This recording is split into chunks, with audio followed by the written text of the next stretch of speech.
053-114-062-19 เมล็ดพันธุ์ดีมีคุณภาพต้องที่ศูนย์เมล็ดพันธุ์ข้าวเชียงใหม่หางดงติดกับไนท์ซาฟารี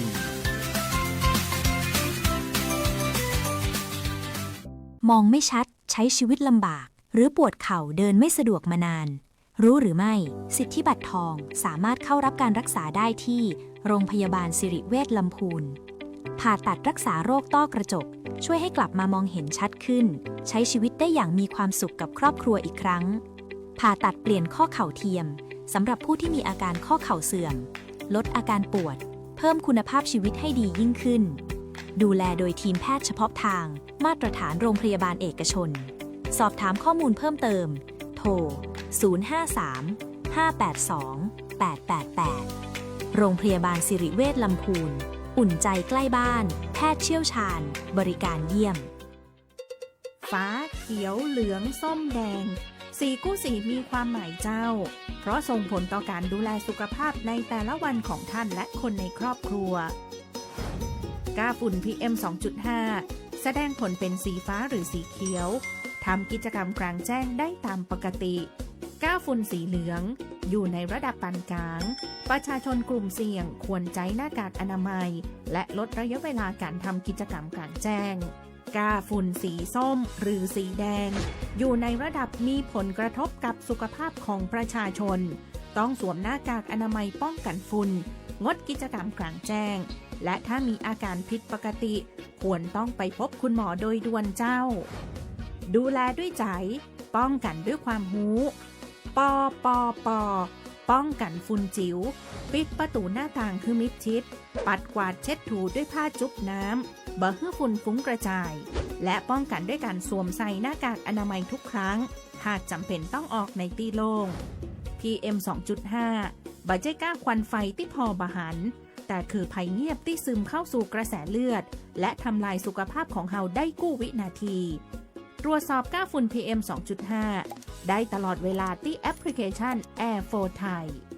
ด้วยความปรารถนาดีจากศูนย์อำนวยการป้องกันและแก้ไขปัญหาไฟป่าหมอกควันและฝุ่นละอองขนาดเล็กจังหวัดลำพูนอย่าเผานะจ๊ะช่วยกันคนละนิดอากาศจะกลับมาสดใส PM 2.5 อย่าให้มันทำร้ายร่วมมือร่วมใจกันไว้ลำพูนมันไม่ลอยไปไหนมันเข้าไปในปอดหัวใจแค่ไอมันคือชีวิตที่เฮาปอดคนเผาถูกจับถูกปรับโดนยับ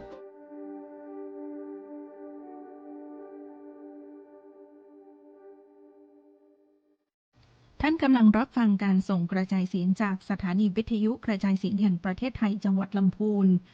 กระจายเสียงในระบบ FM Stereo Multiplex ความถี่ 95 เมกะเฮิรตซ์จากอาคารเลขที่ 113 หมู่ที่ 10 ตำบลบ้านกลางอำเภอเมืองจังหวัดลำพูนจากนี้ไปสถานีร่วมกับสภาทนายความจังหวัดลำพูนเสนอรายการกฎหมายน่ารู้ค่ะ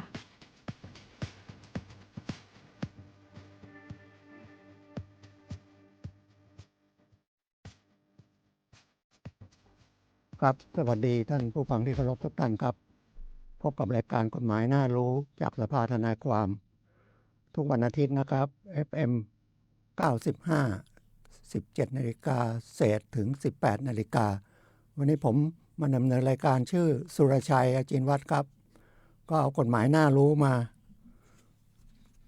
วันนี้คล้ายๆผมคุยกันนะครับเป็นท่านผู้ฟังที่เขามาออกรายการแล้วก็เขาชวนผมแต่วันนี้เขาไม่มีใครมาเป็นเพื่อนเลยนะเดี๋ยวผมว่าคนเดียวนะครับผมก็เป็นทนายจริงๆผมทำงานที่ธนาคารเพื่อการเกษตรนะครับเกษียณมาหลายปีละนะครับแล้วก็ไปเรียนกฎหมายจากที่มสท.นะครับเรียนอยู่3ปีนะครับเพราะว่าเรียนจริงๆเรียน5ปีผมจบพาณิชย์พระนครนะครับหลักสูตรอาชีวะชั้นสูงก็เรียนบริหารธุรกิจก่อน2ปีก็ได้ปริญญาตรีใบหนึ่งนะครับแล้วก็ต่อนิติศาสตร์เขาก็ให้เรียนแค่3ปีผมทำงานด้วยอ่านหนังสือด้วยไม่ต้องไปที่ไหนถึงเวลาก็มาสอบที่โรงเรียนจักรคำเนี่ยนะครับ5ปีผมก็ได้ปริญญา2ใบแล้วสภาทนายความนี่ผมต้องลงทุนมากเลยเพราะว่าเขาต้องอบรมเป็นเดือนเลยนะครับผมก็เลย ต้องไปเข้าอบรมที่กรุงเทพเดือนหนึ่งแล้วฝึกงานอีก6 เดือนถึงจะได้ใบอนุญาตนะครับผมได้ใบอนุญาตปี2534นะครับก็ฝึกงานกับเป็นนิติกรเป็นทนายนะของธนาคารเพื่อการเกษตรผมย้ายไปราชบุรีเลยนะครับเพราะว่าไม่ต้องเดินทางบ่อยผมเล่าเรื่องคดีแรกเลยนะครับผมถามไม่เป็น เป็นทนายนี่ต้องถามได้นะถามไม่เป็นแล้วก็คดีก็ง่ายแล้วผมก็ไม่ได้เจอลูกความเลยหัวหน้าผมที่เป็นทนายนั่นนะเขาก็มีคดีก็ให้ผมไปทำไม่เจอตัวลูกความแล้วก็ไม่บอกเอาส่งสำนวนมาบอกอะไรคุณว่าไปศาลขึ้นศาลเลยเป็นคดีง่ายๆนะครับคดีง่ายๆของทนายก็คือมันเป็นคดีมรดกอันหนึ่งกับคดีทางบ้านเราเนี่ยเป็นมรดกแต่ทางราชบุรีเนี่ยมันจะเป็นครอบครองปรปักษ์นะครับครอบครองปรปักษ์ก็คือได้ที่ดินมาอยู่มาแล้วนะครับเกิน10 ปีขึ้นไปนะโดยสงบเปิดเผยไม่มีใครมายุ่งมาคัดค้านอะไรก็ไปร้องขอศาลจะได้ออกไปเป็นชื่อเราไปถึงก็ต้องมีพยานสองปากคนร้อง1 ปากนะครับแล้วก็เอาบ้านเราเรียกพ่อหลวงอ่ะผู้ใหญ่บ้านมาเป็นพยานอีกปากหนึ่งว่าคนนี้เขาอยู่มาถึง10 ปีแล้วไม่มีเหตุอะไรเลยไม่มีใครคัดค้านเลยแล้วก็ได้ที่มาผมก็ถามตัวลูกความว่าไม่เป็นไรก็ถามไปตามที่คำฟ้องกับคุณว่าครอบครองที่โฉนดเลขที่อะไรตำบลอะไรหมู่อะไรตั้งแต่ปีไหนถึงปีไหนมีพยานอะไรไหมก็จบไปก็อ้างพยานก็เอาพ่อหลวงบ้านนะครับก็คือผู้ใหญ่บ้านมาสืบ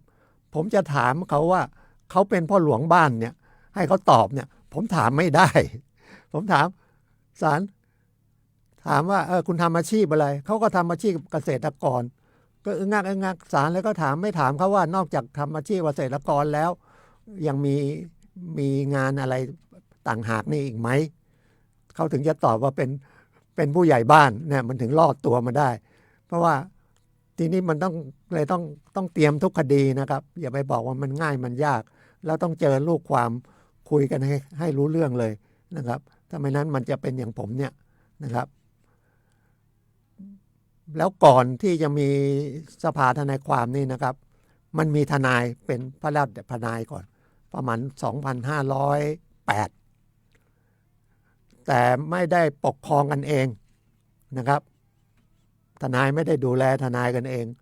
ขึ้นอยู่กับของเนติบัณฑิตยสภาและคนที่ออกใบอนุญาตนั่นก็เป็นศาลอุทธรณ์ประมาณนี้นะครับแล้วก็ต่อสู้กันมา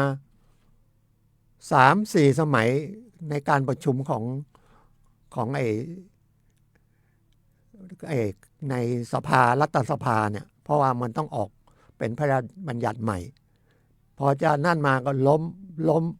ล้มไป3 รุ่นมั้งนะครับ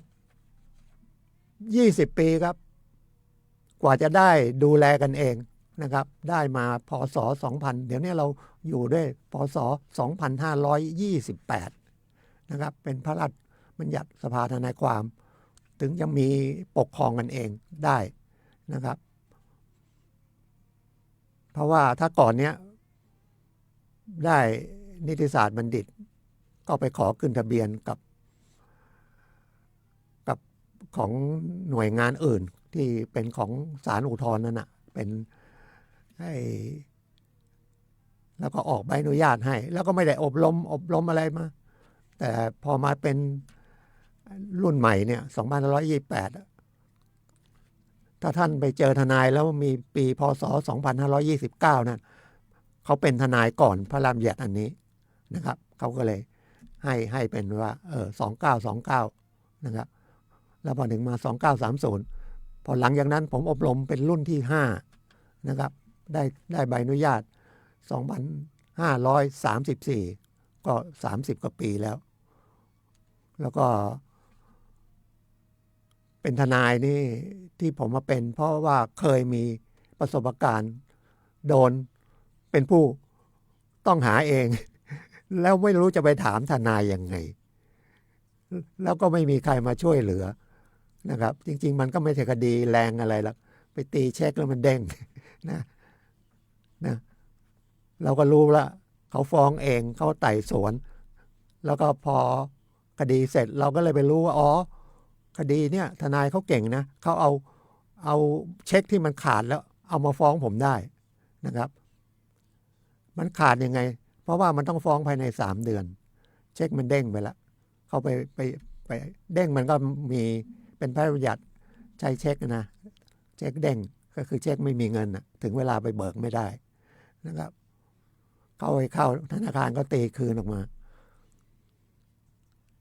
เข้าไปหาทนายคนนี้เก่งที่เชียงใหม่เขาเอาเข้าใหม่เขาไม่ไปแจ้งตำรวจเขาฟ้องเองนะไต่สวนเองผมก็ไม่ไปครั้งแรกผมรู้ว่าไต่สวนไม่ต้องไปแต่ครั้งที่2ถ้าไม่ไปเขาออกหมายจับคุณผิดถูกยังไม่รู้นะครับเขามีสิทธิ์เขาก็ออกหมายจับวันหนึ่งก็โดนจับจนได้ มาทำงานแล้วก็รู้แล้วจะโดนจับเราก็มาทำงานแต่เช้าเลยนะครับแล้วเดี๋ยวก็ออกท้องที่ไปวันนั้นจะโดนตำรวจเขาก็ถือหมายมาเขาไม่รู้จักเขาก็เดินเข้ามาผมก็อยู่เข้ามาแล้วเชียนชื่อจะออกแล้วเขาเจอคนขับรถเขาก็ถามชื่อผมเขาก็ชี้พอดีเลยนี่แหละลงมาเนี่ย ก็เลยจับไปที่กองเมืองเนี่ยแล้วก็ส่งไปเชียงใหม่เพราะว่าเป็นเช็คเชียงใหม่นะครับแล้วก็เป็นประสบการณ์นะครับรายการกฎหมายน่ารู้นี่ คุยกันนะอย่าเอาตัวบทกฎหมายมาคุยเดี๋ยวท่านอื่นเข้ามาอาจจะมีตัวกฎหมายนะครับคุยกันสนุกไปก็นายประกันก็วิ่งกันมาเต็มเลยอย่างน้อยก็คุณต้องประกันต้องเสีย10,000ละนะครับเช็คมัน70,000นะเขาก็จะเรียกค่าประกันตัวนะรับจ้างประกันในหน้าประกันเรามันประกันพอถึง5 โมงเย็นก็ส่งเราเข้าเรือนจำเลย แต่แล้วผมก็มีบุญอย่างนะเพื่อนเขาก็เรียนนิติศาสตร์ด้วยกันสนิทกันอยู่ธกส.เขาก็กลัวผมขาดงานเกินแล้วโดนไล่ออกเขาฝากหนังสือเข้าไปเซ็นชื่อก่อนบอกคุณลาก่อน เขียนหนังสือลามาก่อนแล้วก็คุณก็เคลียร์กับเจ้าของหนี้เขาถ้าคุณใช้หนี้ก็มันก็ไม่มีปัญหาพอดีผมก็เลยเรียกเขาคุยบอกผมขอเวลาปีนึงจริงๆมันเป็นงานของเพื่อนอะเช็คเนี่ยไปตีให้เพื่อนนะครับเพื่อนก็มารับเหมาแล้วก็ไปซื้อของซื้อครัวอะไรเนี่ยก็เขียนเช็คข้อมูลกันไม่ทันมันเด้งแต่มันชื่อผมนะครับก็เลยเรียกเจ้าของมาบอกขอเวลาปีนึงให้เพื่อนผม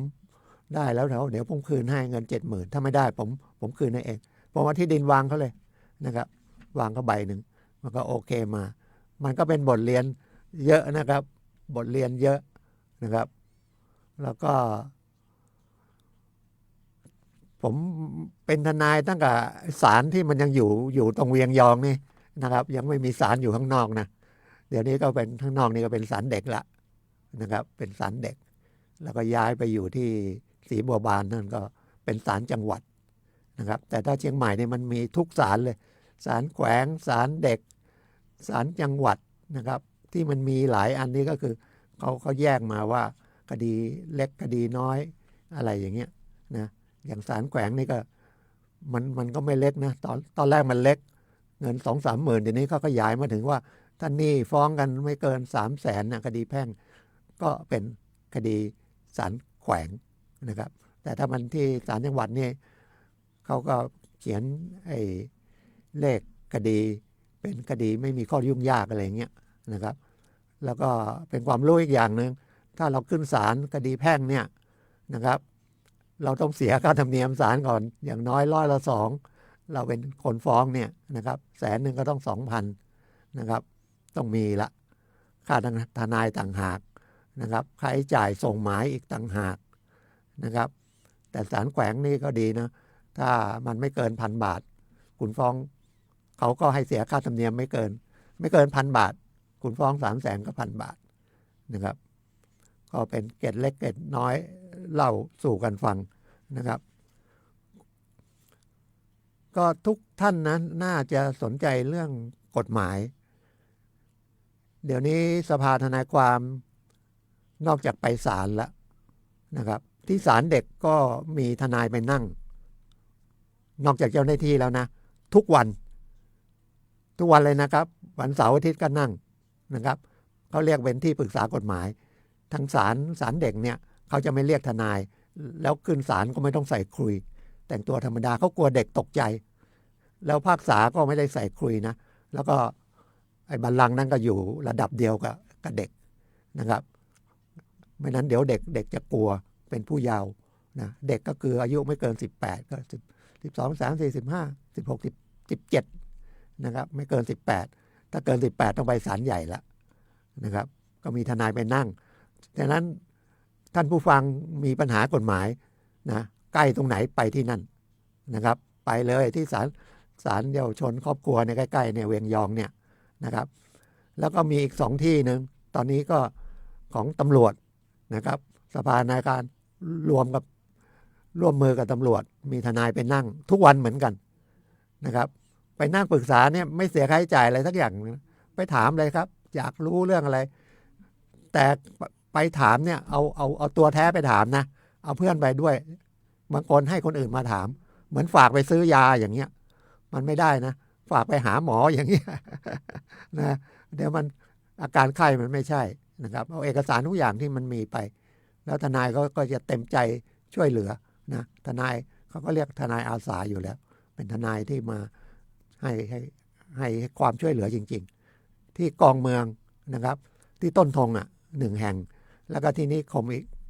ที่อุตสาหกรรมที่บ้านกลางนั้นอีก1 แห่งนะครับมีทุกวันเหมือนกัน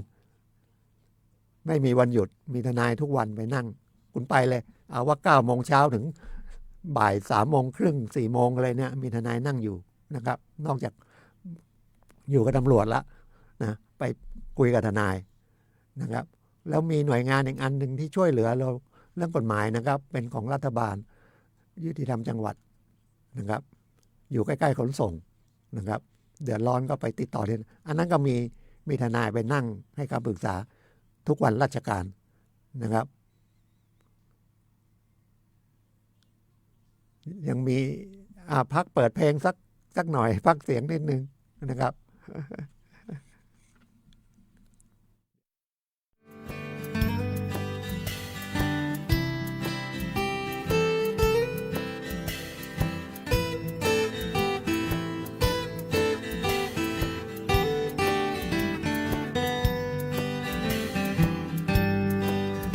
ม่วนใจม่วนอกม่วนใจหาริปุ่นใจม่วนใจละปูเมืองเก่าห่มใต้ใบบุญเมืองนี้มีน้ำละปูนลำพูนเก่าเน่านานปัง300 ปีป่ายหนุ่มเหล่าสาวงามรองเรืองเมืองเนื้อกระเดืองเลื่องลำใหญ่บอกไกลบอกไกลเจียงใหม่สงบห่มเย็นเป็นไปอาริพุนชัยนี่ไงละปูแถวงานส่งน้ำพระธาตุไปวัดพระบาทตากผ้าทำบุญน้ำตกก็เมืองลีละปูเจ้าแม่จามเทวีที่เถิดทูลไว้สาครูบาเจ้าตนบุญครูบาศรีวิจัยเป็นดีใครชวนน้องไปเตอะไปแอวไปซอจิ้มลำใหญ่พระรอดคลังพระฝ้ายงามน้ำพวงใสเจ้าละปูนพร้อมต้อนรับด้วยน้ำใจมาเร็วไวมาม่วนใจละปูไ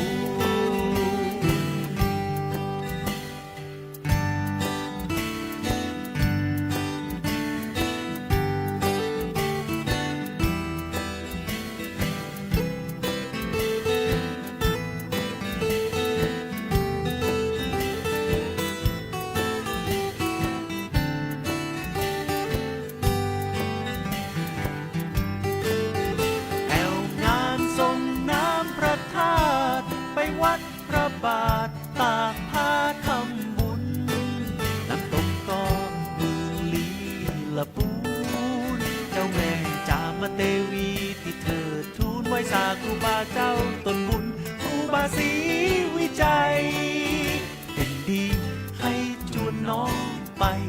ไปเติบไปแอวไปซอกจิ้มลำใหญ่พระรอดคลังพระฝ้ายงามน้ำพวงใสเจ้าละปูนพร้อมต้อนรับด้วยน้ำใจมามักเร็วไวมาม่วนใจละปูนมามักเร็วไวมาม่วนใจละปูนมามักเร็วไวมาเป็นปันใจคนละปูน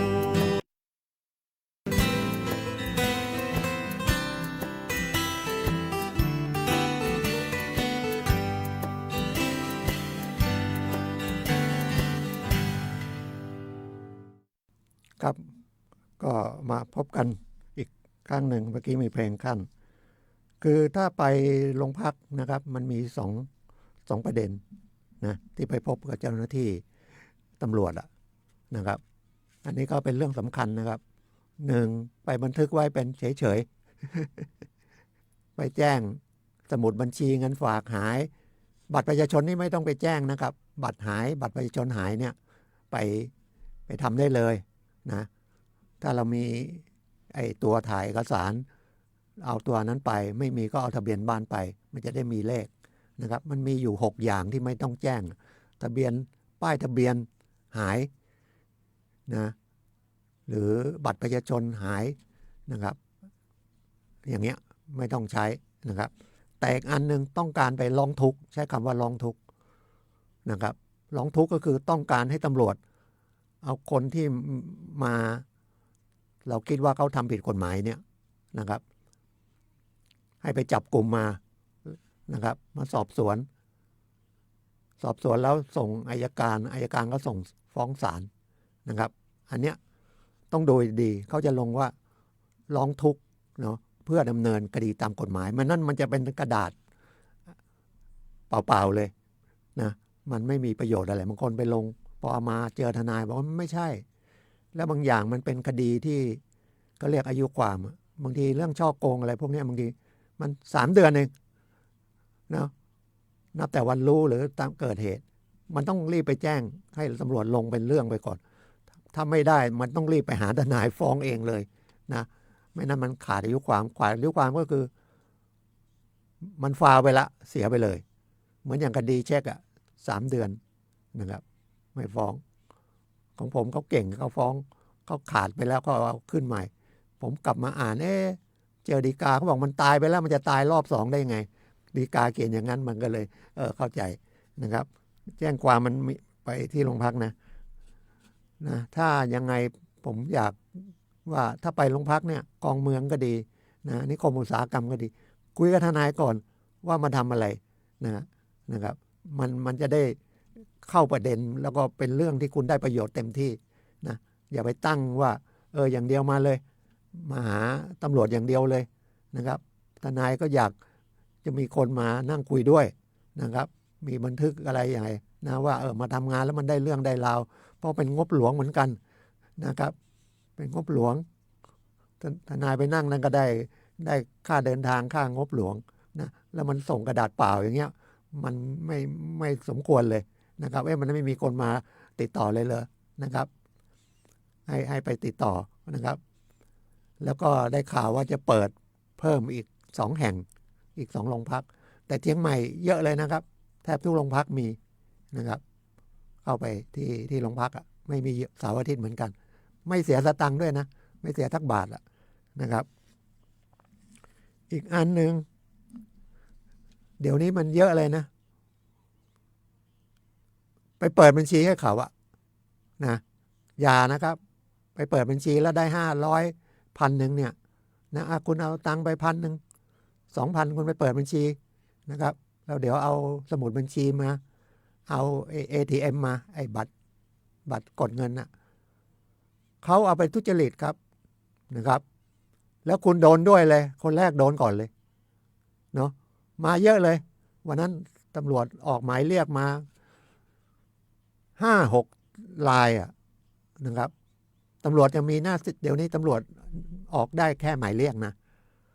แล้วคุมตัวเนี่ยอยู่ได้ไม่เกิน48 ชั่วโมงเขาก็จะคุมได้วันเดียวต้องส่งไปอยู่ในอำนาจศาลเดี๋ยวนี้อยู่ในอำนาจศาลหมดนะครับตำรวจเอาไปขังใครไม่ได้แล้วนะครับอยู่อำนาจศาลก็ศาลก็จะ ขังทีละ12 วัน12 วันอะไรประมาณนั้นนะครับ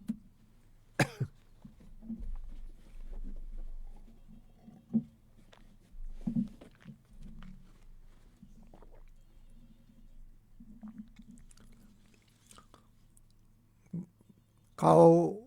เอาพอเขาได้ไปแล้วเขาก็ไปหลอกนะครับหลอกครับ หรอ ค ค รั รั บบ หลอกเราก็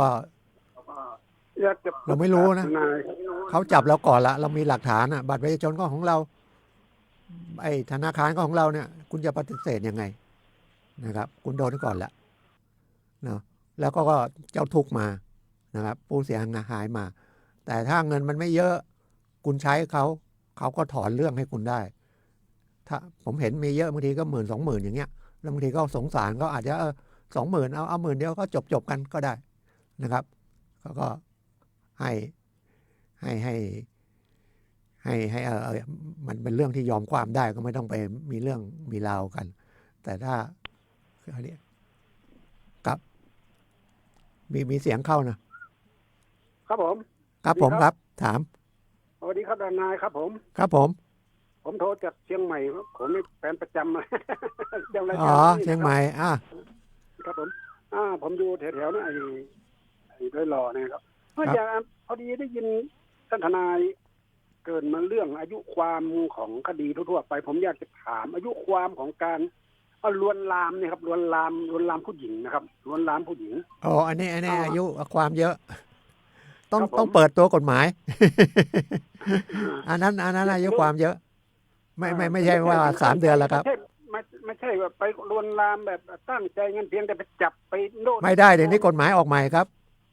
ครับผม กฎหมายทางเพศออกใหม่อันตรายมากเลยนะ ผู้ชายกับผู้หญิงเนี่ยไปพูดแซวก็ไม่ได้นะ ไปจับหูจับมือนี่ไม่ได้นะครับ นะครับผม ถ้าผู้หญิงจับเรานี่ได้เนาะแปลกเนาะ แต่ก็ระวังนะเขาจับเราเขาหาเรื่องเราได้นะ อันตรายนะเดี๋ยวนี้ไว้ใจไม่ได้นะ ครับอะไรอยากให้ทนายลองดูว่าการไม่ใช่ว่าลวนลามเขาไปจับนั่น ไม่ได้ ความไม่ได้ตั้งใจนะครับ อ๋อจะไปเดินเซล้มไปนี่ระวังนะครับ ไปเจอเขาเอาเรื่องนะครับ ไม่ได้ ของสงวนนะครับ จับไหล่จับบ่าจับสะโพกอะไรอย่างนี้เรียบร้อยนะครับ ขาอะไรพวกนี้ไม่ได้นะครับ ครับอายุความประมาณ10 ปีถึงไหมครับ โทษ10 ปีครับ อายุความ ไม่อายุความมันก็ตามอันนั้นไปอะครับ ตามโทษนะครับ ครับผม อายุความไปตามโทษไปเลย แล้วโทษพวกนี้โทษแรงแก้กฎหมายใหม่ โทษแรงใช่ครับ แต่ผมก็มองอีกอันหนึ่งนะครับ มองอีกมุมหนึ่งนะ ถ้ายิ่งโทษแรงนะ ผู้หญิงจะตาย ใช่มันเหมือนไอ้โทษไอ้นั่น เขาฆ่าเลย โทษยาเสพติดมันสู้ลูกเดียวอ่ะ ใช่ไหม อันตราย แต่อันนี้อย่าทำเลยนะครับ อันนี้พูดถึงว่าบางทีไปเจอคนร้ายจริงๆต้องเอาตัวรอดให้ได้นะครับ ใช่มันหาวิธีทางรอดของมันอ่ะทางหน้ามืดตามัวแล้วเนาะ ครับ มันก็หาทางรอดของมันเป็นทางรอดทางผิดอ่ะสมควรไม่ไปยุ่งกับมันดีกว่า ครับ พวกเนี้ย ครับ ไม่ยุ่งมันก็มายุ่งกับเรานะ ก็ไปนั่งดื่มเบียร์ให้คนไปซื้อไปยกลินให้เนี่ยดิ้งอ่ะ แล้วไปจับเขาก็โดนนะครับ เพื่อนทนายครับผมขอบคุณครับ ครับขอบคุณมากครับ เข้ามาในรายการ ให้ความรู้ดีมากครับ ครับสวัสดีครับ ครับผม มาจากเชียงใหม่ อาจจะผมเคยไปออกเชียงใหม่เหมือนกันนั่นแต่นานแล้วตอนนี้ทิ้งไป เขามีเทปอยู่ วัดฝายหิน 56ตั้งแต่54 55อะไรมาแล้วนะครับ ก็ไอออนไลน์เนี่ยอันตรายมากนะครับ1เขามาบอกว่าจะให้กู้เงิน บางทีก็ออกมา ผมก็ยังเห็นเลยนะมันอยู่ในเปิดโทรศัพท์มาก็มีอ่ะแล้วผมก็ยังคนที่ดูเรื่องโทรศัพท์นี่คือกสทช.ทำไมเขาไม่มีมอนิเตอร์ดูตัวนี้เลยไปปิดเลย ถ้าเปิดเข้ามาปิดเขาจะให้เราปิดแล้วผมเคยแจ้งไปเขาบอกว่าเขาก็รับแจ้งกันนะเขาก็ต้องบอกให้ไปตำรวจอีกนะครับ ก็เนี่ยอยากกู้เงินกับเข้ามาละกู้เงินไปธนาคารนะครับ ไปธนาคารนะครับ แต่เขาบอกว่าไปทางงานเขาเช็คเครดิตเยอะกู้ไม่ได้ ก็เลยไปกู้เอาอีกอันนึงดอกเบี้ยจะแพงหน่อย ผมเรียกธนาคารห้องแถวอะที่เงินด่วนอะไรทั้งหลายล่ะแต่ดูด้วยนะครับเซ็นสัญญาอะไรว่าตัวเงินมันใช่ไหม ดอกเบี้ยมันใช่ไหมนะครับแล้วก็เดี๋ยวนี้ไม่น่ามีคนค้ำประกันแล้วนะครับเดี๋ยวนี้ไปเอารถเครื่องอะไรก็ไม่ต้องเอาคนค้ำประกันแล้วเพราะว่ากฎหมายดูแลเรื่องคนค้ำประกันสูงมากคุณต้องตามไอ้ตัวเจ้าหนี้ตัวแรกให้ได้ก่อนถึงจะมาผู้ค้ำประกันนะครับฉะนั้นการทำอะไรเนี่ยผู้ค้ำประกันก็ระวังนะผมแนะนำเลยนะค้ำประกันลูกหลานทำงานหน่วยงานราชการหรือบริษัทแค่นั้นอย่าค้ำประกันเขาไปกู้เงินกู้ทองอะไรไม่เอาทั้งหลังก็จะโกรธกันก็โกรธนะครับเพราะว่ามันจะโดนฟ้องตามเข้าไปด้วยแต่เดี๋ยวนี้เป็นแบบลูกหนี้ร่วมนี่ก็ไม่มีแล้วนะครับแล้วถ้าไปทำอย่างที่ผมบอกธนาคารนี่เขาให้เอกสารมาให้เราอยู่แล้วธนาคารเขาธนาคารแห่งประเทศไทยก็ดูแลแล้วดอกเบี้ยก็ไม่แพงนะครับแต่เขาก็ได้ดูเงื่อนไขดูว่าเราพอจะคืนเขาได้ไหมนะครับแต่ถ้าอย่างที่ผมบอกเนี่ยเขาก็อยากจะปล่อยนะครับเขาก็คิดดอกเบี้ยไม่เกิน115นะครับกฎหมายบังคับไว้เป็นพระราชบัญญัติห้ามเรียกดอกเบี้ยเกิน115ต่อปีนะครับเยอะนะครับ115แล้วคนที่โดนฟ้องก็คือมันมีบริษัทที่ออกบัตรเครดิตอะปกติมันต้องธนาคารออกมันมีบริษัทอันนึงนะออกบัตรคุณมีเงินเดือนใบเงินเดือนเงินเดือนแค่ 9,000 เขาก็ออกให้ละแล้วจริงๆบัตรเครดิตมันต้องเขาให้ไปซื้อสินค้าแล้วว่ามีเวลาประมาณเดือนหนึ่งหรือ 4-5 วันก็เอาเงินไปคืนเขาก็ไม่เสียดอกเบี้ยสอบอะไรทั้งสิ้นแต่ประเทศไทยมันฉลาดมันบอกคุณก็ไปรูดเงินสิมันมีวงเงินอยู่คุณไปรูดเงินเขาก็เอาคุณ300แล้วนะครับคุณรูดเงินมาสัก 5,000 เนี่ยดอกเบี้ยเขาคิดคุณ110ต่อเดือนเลยนะแล้วคุณต้องชำระก่อนเลยนะคุณเสียครั้งแรกก็300แล้วนะครับเขาเรียกเลยฉะนั้นไปธนาคารนะครับถ้ามันกู้ไม่ได้ก็ดีนะเพราะว่าเราใช้ตามที่กำลังมันมีนะครับแล้วตอนนี้ถ้ามันเป็นหนี้ธนาคารอยู่สมมุติจำนองไว้อย่างเงี้ยนะครับมันส่งจะไม่ไหวเนี่ยไปคุยกับธนาคารขอส่งแต่ดอกก่อนได้ธนาคารเขาอยากได้ดอกอยู่ดีอ่ะเขาแล้วเขาไม่ต้องปรับดอกด้วยเพราะว่าเราไปเดินเข้าไปหาเขาแต่ถ้าเราผิดนัดนะครับเขาต้องฟ้องเรานะครับ2ผ่อนรถเช่าซื้อรถไปเช่าที่บริษัทใหญ่เลยนะครับถ้ามันไม่ไหวจริงๆผิดนัดอย่าเกิน3 งวดเอาไปคืนเลยครับคืนแล้วจบกันเลยคืนแล้วจบนะครับจะขายแล้วคงราคาอะไรนี่ไม่ได้เพราะว่ากฎหมายดูแลเราอยู่นะแล้วเดี๋ยวนี้เงินดาวเงินอะไรก็ไม่ต้องมีนะครับเขาก็อยากเป็นมอเตอร์ไซค์ก็ดีเป็นรถยนต์ก็ดีแต่คนไทยก็ฉลาดอีกนะมันฉลาดที่ไม่ดีอ่ะไม่ต้องไปขโมยรถอ่ะไปร้านเลยไป3 คนซื้อรถยนต์คนละคันไปร้านนี้คันหนึ่งไอ้คนนี้ค้ำประกันสมัยก่อนนะเดินไป4-5-6 คันละไม่ต้องขโมยเลยก็ขับออกประเทศลาวไปเลยนะรถเครื่องกันเหมือนกันมีนะผมก็สงสารกันนะมีอายุแล้วเขาก็โดนจับอันนี้ฉลาดไม่จริงนะครับฉลาดครึ่งกลางๆก็ไปเช่าซื้อรถเนี่ยแล้วก็รถไปจำนำแต่ไปจำนำอยากจะบอกว่าเต็นท์รถนะครับเผลอๆไปจะเอาเงินไปคืนรถไม่อยู่นะมีหลายรายนะอันนี้ขออภัยนะเดี๋ยวเต็นท์รถจะมาว่าเต็นท์รถไม่ดีนะมีบางรายหรือไปเอาไว้กับส่วนตัวสงสารคนหนึ่งเช่าซื้อรถปิกอัพมือ2ละ100,000ผ่อนไม่ไหวเงินขาดช่วงโควิดก็ไปที่ป่าซางเห็นว่าพอรู้จักบอกเอา 20,000 เองเขาก็ให้มา 20,000 แล้วรถจอดไว้นั่น พอเขามีเงินเขาเอาเดือน2 เดือนไปเอาตังค์มา20,000ไปคืนรถไม่อยู่ละแล้วไปจ้างตำรวจก็ มันไม่รู้เป็นยังไงทำไมตำรวจไม่รับด้วยนะมันก็น่าจะรับ หรือตำรวจก็บอกกำลังตามหาอยู่นะสุดท้ายไอ้ไฟแนนซ์ของบริษัทเนี่ยก็มาฟ้องเอง แล้วก็ตกลงให้ผ่อนเดือน 4,000 ก็ผ่อนไม่ไหวอีกนะครับเขาฟ้องเป็นคดีอาญาเลยนะที่ฟ้องเป็นคดีอาญาพูดให้เข้าใจง่ายๆเลยบางอย่างเนี่ยมันเป็นคดีแพ่งก็ฟ้องคดีแพ่งได้แต่ถ้าฟ้องคดีแพ่งถามว่าคนถูกฟ้องมันกลัวไหม ไม่กลัวแล้วต้องเสียค่าใช้จ่ายเยอะอันไหนที่ก็บางทีก็มาฟ้องเป็นคดีอาญานะก็มองฟ้องไปก่อนศาลจะรับไม่รับพอฟ้องไปปุ๊บฟ้องเองไม่ได้ไป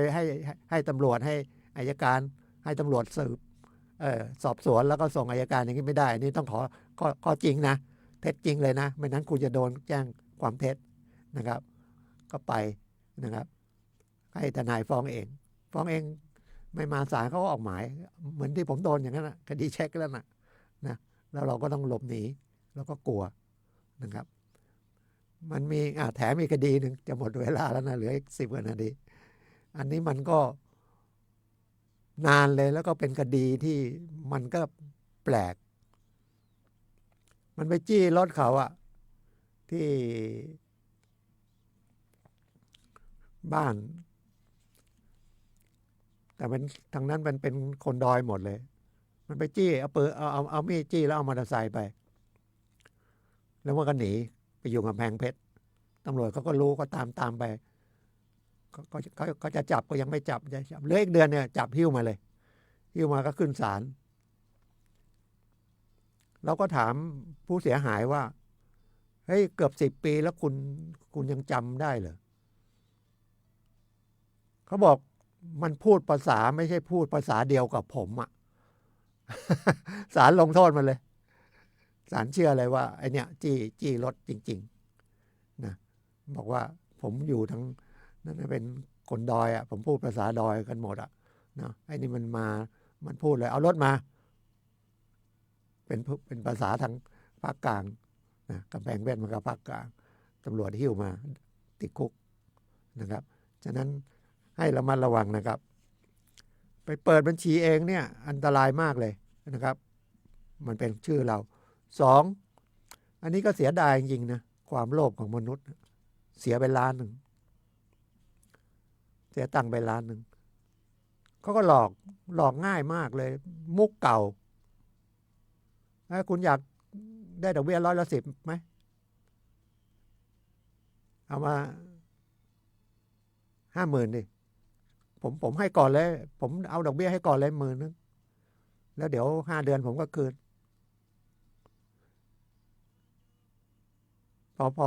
เขาคืนพอเสร็จทีบอกให้คุณมี200,000ไหมมี500,000ไหม500,000เขาก็คืนเลย100,000เลยแล้วถามเงินใครเงินเราป่ะ เงินเรานะเขาไม่ได้เอาเงินเขามาคืนให้เราก่อนเขามาคืนเราก่อนแล้วก็ไปเราก็เชิดเราไม่รู้อยู่ไหนเจอกันอยู่ในจอโทรศัพท์เสร็จท้ายเสีย1 ล้านครับเสียไป1 ล้านเสียตังค์ไป1 ล้านเลยไปแจ้งโรงพักก็เอ็นดูป่ะนะไม่รู้จะทำยังไงแล้วก็มุกเก่าก็คือฝรั่งหลอกนะจริงๆคนไทยนะมันก็ลูกฝรั่งมาหลอกผู้หญิงคนไทยบอกเนี่ยส่งสินค้ามาแล้วเขาแต่งนะครับเขาเล่นละครเลย 3-4 คนนะครับเป็นศุลกรคนหนึ่งเป็นฝรั่งคนเป็นคนส่งของคนหนึ่งอะไรเงี้ยนะครับเหมือนช่อโกงที่หลอกเงินเราเขาก็เนี่ยคุณโดนหมายนะเนี่ยตำรวจนั่งอยู่กับผมเนี่ยเดี๋ยวก็เป็นตำรวจเนี่ยผมร้อยตำรวจเอกนั่นนะเนี่ยออกหมายแล้วคุณไม่มาเนี่ยเดี๋ยวผมจะไปจับแหละถ้าอยากจบเรื่องคุณโอนเงินมาเลยนะเดี๋ยวผมก็คืนให้เขาก็จบกันถ้าคุณโอนเงินมาก็จบมันเป็นไปไม่ได้นะครับอีกอันนึงสำคัญสุดนะครับโอนเงินผิด มันมี2 อันนะโอนเงินผิดเนี่ยมิจฉาชีพเขาเห็นเลขบัญชีเราก็ได้มายังไงไม่รู้เขาก็อยากเราหลอกเขาก็แกล้งโอนเงินมาผิดแล้วก็บอกให้โอนคืนไปถ้าคุณโอนคืนไปอ่ะโดยตามเขาเลยนะคุณจะโดนจับนะครับเป็นคนร่วมกับเขานะครับฉะนั้นถ้าคุณโอนเงินผิดนะครับคุณไปธนาคารก่อนนะครับธนาคารต้นทางเนี่ยเมื่อกี้ผมกดเลขไปแล้วมันผิดนะธนาคารเขาก็ให้มาที่โรงพักก็บันทึกประจำวันว่าจากเลขนี้ไปเลขนี้ผิดแล้วเดี๋ยวธนาคารเขาก็จัดการโอนคืนให้คนที่ถูกต้องจริงๆนะครับมันอันตรายนะกฎหมายนะครับมันต้องรู้นะครับถ้าไม่รู้มันผิดพลาดไปนะครับอยากรู้ก็อย่างที่ผมบอกอะไปที่ทนายที่นั่งอยู่โรงพักไปที่ศาลเด็กที่ศาลจังหวัดก็มีนั่งทุกวันราชการแต่ดูดีๆนะตอนนี้ช่วงสงกรานต์นะไอ้ศาลใหญ่นั่นน่ะหยุดแต่ศาลเด็กไม่หยุดนะโรงพักก็ไม่หยุดนะทนายไปนั่งอยู่นะครับให้คำปรึกษาอยู่นะครับก็เราจะได้มีความรู้แล้วเราจะไม่ต้องเจ็บอกเจ็บใจบางทีมันเรื่องเสียหายเนี่ยมันไม่เท่ากับเจ็บใจนะครับเจ็บใจเนี่ยถูกหลอกเสียเงินแล้วทำอะไรเขาก็ไม่ได้นะครับบางทีเพราะว่าเขารู้ช่องทางกฎหมายก็บอกมันมีทางรอดนะครับนะมีเยอะนะครับฉะนั้นสนใจก็ทุกวันอาทิตย์นะครับ 17:05 น.ถึง 18:00 น.วันนี้ก็ขอบคุณทุกท่านที่รับฟังนะครับพบกับรายการใหม่วันอาทิตย์หน้าสวัสดีครับ